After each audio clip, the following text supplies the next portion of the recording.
लकड़ियाँ इकट्ठा कर रही थी। तभी उसने एक सूखी लकड़ी उठाई जिसके अंदर एक सांप का बच्चा छिपा बैठा था। इस बात से बेखबर औरत लकड़ियों के साथ सांप को भी अपने घर ले गई। घर जाकर उसने जैसे ही लकड़ियों को जमीन पर रखा तभी वो सांप बाहर निकल आया। औरत के पास एक पालतू बंदर भी था जो उसके साथ खेलने लगा। औरत ने सांप को देखा लेकिन उसे मारा नहीं क्योंकि उसके कोई बच्चे नहीं थे। शादी के कुछ दिन बाद ही उसके पति की मृत्यु हो गई और किसी तरह वह इस छोटी सी झोपड़ी में जिंदगी काट रही थी। फिर उसने सांप को पालने का फैसला किया। औरत उसे अपने बच्चे की तरह प्यार करती और भूख लगने पर गाय का दूध पिलाती। फिर ऐसे ही कुछ साल बीत गए और वो सांप अब बड़ा हो गया। फिर एक दिन वो सांप एक लड़के का रूप धारण कर लेता है। ये देख औरत समझ जाती है कि वो कोई साधारण सांप नहीं बल्कि एक इच्छाधारी नाग है। फिर एक दिन सांप ने औरत से कहा, आप मेरी शादी का प्रस्ताव राजा के समक्ष लेकर जाइए। ये सुन औरत बोली, बेटा ये तो असंभव है, राजा मेरी बात बिल्कुल नहीं सुनेगा। इस पर सांप ने कहा, माँ एक बार पूछने में क्या जाता है, मैं जानना चाहता हूँ कि राजा अपनी पुत्री की शादी मुझसे कराएंगे या नहीं। औरत बोली, ठीक है बेटा, मैं कल जाऊंगी।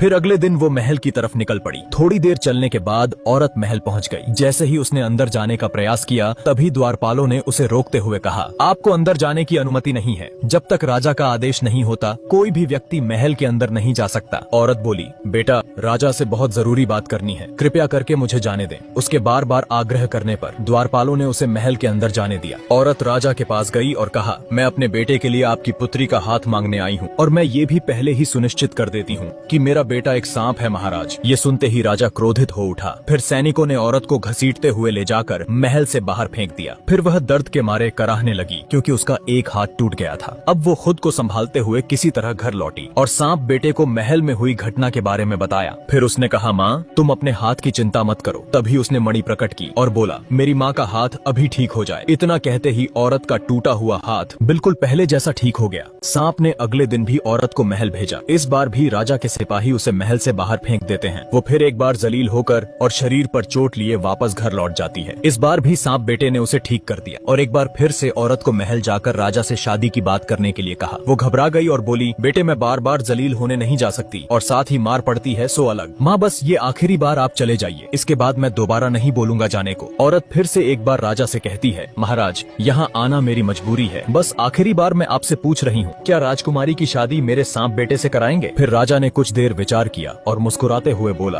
अगर राजकुमारी को ले जाना है तो अपने बेटे से कह देना, आज से ठीक 2 दिन बाद तुम्हारी झोपड़ी की जगह वहाँ एक विशाल महल होना चाहिए जो हमारे महल से साफ नजर आए और उस महल के सामने 1000 हाथी और 400 घोड़े हमारे स्वागत के लिए खड़े होने चाहिए। राजा की बात सुन वो हैरान रह गई। इस बार सैनिकों ने उसे इज्जत से जाने दिया। इस बात की खुशी औरत के चेहरे पर साफ दिख रही थी। घर जाकर उसने बेटे से कहा, महल और हाथी घोड़े की बात कर रहा था राजा। माँ बस इतनी सी इच्छा है राजा की, ये तो बहुत आसान है, तुम चिंता मत करो, कल सुबह ही इंतजाम हो जाएगा। फिर आधी रात को सांप घर से बाहर निकला और मणि हाथ में लेकर बोला, मेरी ये छोटी सी झोपड़ी एक विशाल महल में बदल जाए और महल के सामने 1000 हाथी सहित 400 घोड़े मेरी सेवा में उपस्थित हो जाएं। इतना बोलते ही जगमगाता हुआ स्वर्ण से बना महल झोपड़ी की जगह खड़ा हो गया और 1000 हाथी सहित 400 घोड़े भी स्वागत के लिए तैयार थे। फिर अगली सुबह राजा को उसकी पत्नी जगाते हुए बोली, उठिए चलकर देखिए बाहर क्या हो रहा है। उसने बाहर जाकर देखा तो स्वर्ग जैसा महल उसके ठीक सामने नजर आ रहा था, जिसे देख राजा की आंखें फटी की फटी रह गईं और उसने अपनी पत्नी से कहा, असंभव, अविश्वसनीय, ये कैसे हो सकता है? रातों रात कोई महल कैसे बनकर तैयार हो गया? क्या ये मेरी आंखों का धोखा तो नहीं? पत्नी बोली, राजन ये कोई आंखों का धोखा नहीं, अपितु एक असली महल हमारे सामने नजर आ रहा है। फिर राजा जोर जोर से रोने लगा और अपनी पत्नी को उस घटना के बारे में बताया। यह सुन पत्नी भी रोने लगी क्योंकि वचन के मुताबिक अब उनकी इकलौती पुत्री को सांप से शादी करनी होगी। दूसरी तरफ सांप तैयार होकर राजकुमारी से शादी करने के लिए घर से निकल पड़ा और साथ ही हाथी घोड़े की बारात भी पीछे पीछे चल रही थी। राजकुमारी ने भी बिना चेहरा देखे उससे शादी कर ली। फिर राजा ने भारी मन से अपनी बेटी को विदा किया। फिर जैसे ही वो अपनी पत्नी को देखने के लिए कमरे में दाखिल होता है कि तभी उसका आधा शरीर सांप जैसा देख राजकुमारी घबरा गई और चिल्लाते हुए बाहर की तरफ भागी। फिर चारों तरफ एक दिव्य रोशनी का प्रकाश फैल गया और सांप रूप बदलकर अपने वास्तविक शरीर को धारण कर लेता है, जो कि एक बेहद ही सुंदर युवक लग रहा था। इस रूप में राजकुमारी सांप को देखकर हैरान रह गई। फिर उसने राजकुमारी से कहा,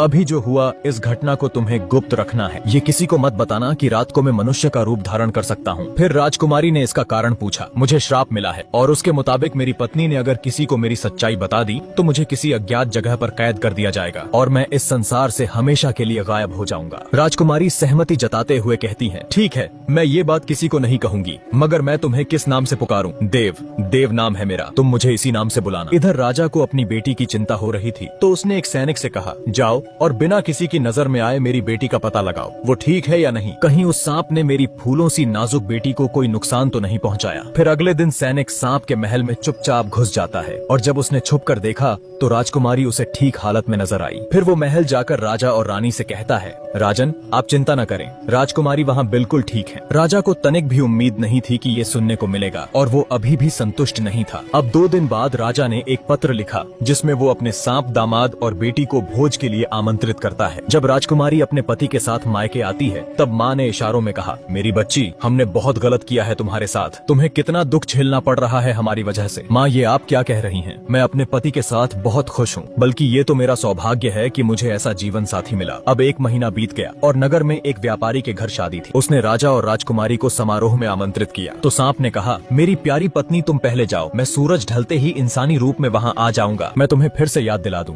ये बात किसी से कहना नहीं कि मैं दिन में सांप और रात में एक मनुष्य का रूप ले सकता हूँ, इस बात का ध्यान रहे, नहीं तो तुम्हें पता है कि इसका अंजाम क्या होगा मेरे साथ। पति के कहे अनुसार राजकुमारी उस भव्य समारोह में अकेले ही चली जाती है। अब सूरज ढलते ही सांप ने अपना रूप बदला और वह भी निकल पड़ा। फिर जैसे ही वो समारोह में पहुंचता है उसके चेहरे का तेज देखकर लोगों की आंखें खुली की खुली रह गईं। सबके मन में बस एक ही विचार चल रहा था कि इतना सुंदर युवक आखिर कौन है। इधर राजकुमारी बैठी अपने पति को देख रही थी कि तभी उसकी माँ वहाँ आकर बोली, बेटी तुमने देखा ना कितना सुंदर युवक है। सबकी निगाहें बस उसी पर टिकी हैं। काश दामाद जी सांप न होकर ऐसा ही कोई सुंदर युवक होते। माँ की बात उसे कांटे की तरह चुभी और क्रोधित होकर राजकुमारी बोली, माँ आप मेरे पति को ताना मारना बंद कीजिए और जिस सुंदर युवक को आप देख रही हैं वह कोई और नहीं बल्कि मेरे पति है और उनका नाम देव है। उसके इतना बोलते ही देव वहाँ से अदृश्य हो गया जैसे वह कभी था ही नहीं। ये देख राजकुमारी घबराकर अपने सांप पति को तलाशने लगती है मगर उसे वो कहीं नजर नहीं आता। पति के ना मिलने पर अब वो जोर जोर से रोने लगी। ये देख माँ ने कहा,